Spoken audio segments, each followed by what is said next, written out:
किसी सूरत इलेक्शन में ताखीर नहीं चाहते। शफाफ इंतखाबात के लिए आरोज ब्यूरोक्रेसी से ना लिए जाएं। रिटर्निंग अफसरान अदलिया से लिए जाने चाहिए। Chairman PTI barrister Gauhar Khan ने मुतालबा कर दिया। अडियाला जेल के बाहर मीडिया से गुफ्तगू करते हुए कहा कि सुप्रीम कोर्ट के फैसले का एहतराम है, लेकिन हमें लेवल प्लेइंग फील्ड दी जाए। PTI कभी इंतखाबात का बॉयकॉट नहीं करेगी। PTI को कटहरे में खड़ा नहीं किया बुनियादी इंसानी हुकूक की खिलाफ वर्जी है।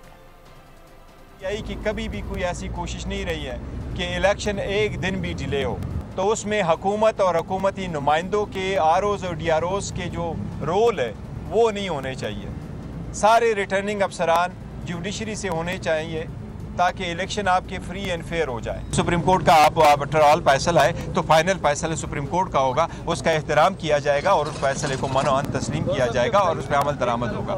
इलेक्शन कमीशन के साथ जिस वक्त हमारी मुलाकात हुई तो कमीशन ने ये यकीन दहानी हमें कराई थी कि जिस वक्त हम इलेक्शन शेड्यूल देंगे उसके बाद हम आपको इंश्योर करेंगे कि आपको लेवल प्लेइंग फील्ड मिलेगा। ये इलेक्शन कमीशन ने कहा था। PTI इलेक्शन की बायकॉट कभी नहीं करेगी। बॉयकॉट की तरफ हम हरगिज नहीं जा रहे।